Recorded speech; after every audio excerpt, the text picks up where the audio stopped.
of the county government of Uasin Gishu and the people of this county, we want to pass our sincere condolences to the family of Mzee Moi and to the entire Republic for the loss of Mzee. As county government and the people of Uasin Gishu and people of Kenya, we remember retired President Moi for the many development programs he initiated in this country. Of great importance is the love of President Moi for education. All of us are aware that during his tenure as a president, most national secondary schools were established across this country to make sure that the children of Kenya could get access not just to education but to quality education. Besides secondary schools, during his tenure, the university education in this country grew exponentially, and it gave a chance to Kenya to establish a very strong labor force for the country to develop. As a nation, we greatly mourn the loss of a great leader who held this country together for 24 years of his presidency. Aliweza kufanya mambo mazuri sana katika nchi yetu.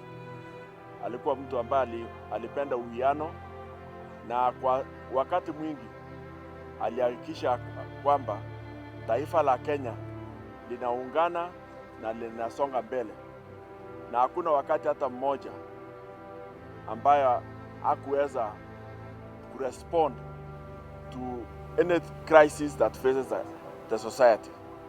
He was a friendly person, God-fearing, and his love to God is not questionable.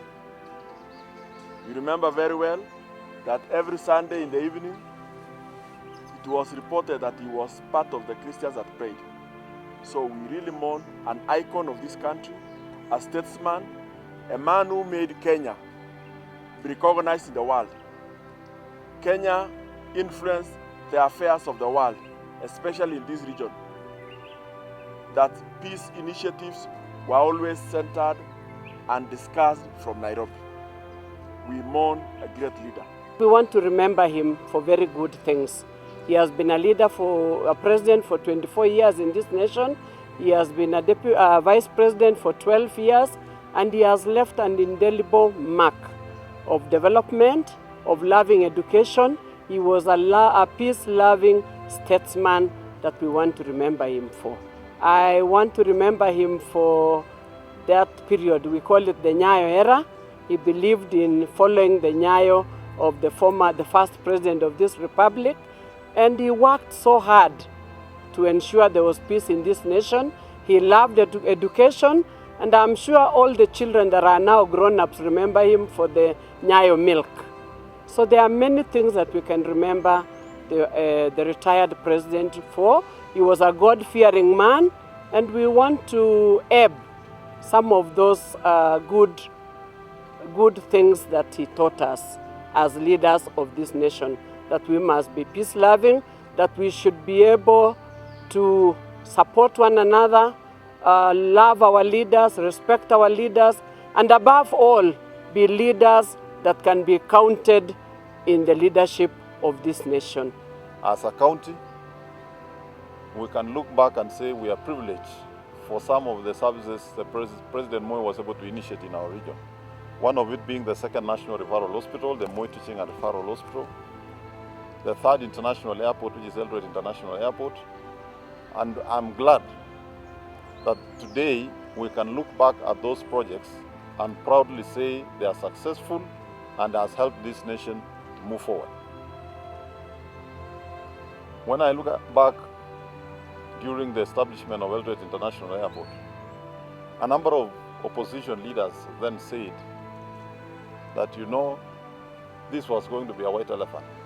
Today, I meet a majority of them at Eldoret International Airport, and they agree that if it were not for this airport, then transportation and communication to the western part of Kenya would have been extremely very difficult. And we therefore look back as a county and as a nation and say that indeed President Moi made a positive contribution to this country, to this continent, particularly in matters peace. Countries like Sudan,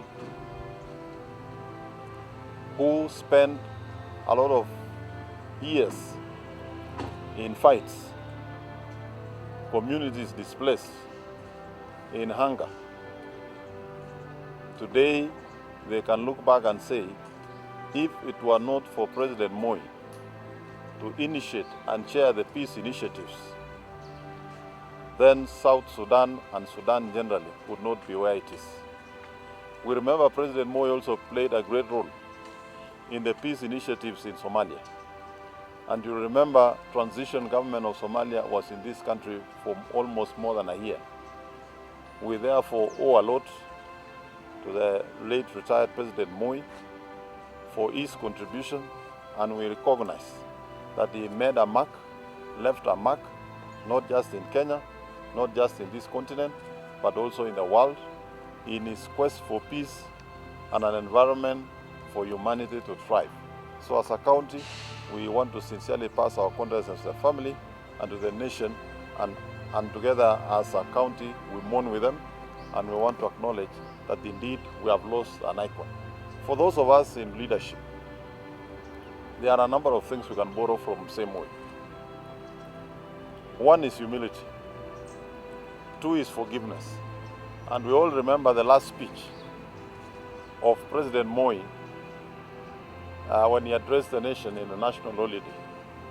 And he said, if there is anybody I have wronged in my time of leadership, I forgive. I ask for forgiveness. And those who have wronged me, I also forgive them. So today we can say that indeed Moi rested as a great leader in peace, having made peace with everybody. And I think as leaders, we should learn from that and learn to forgive and learn to move on and work as a team.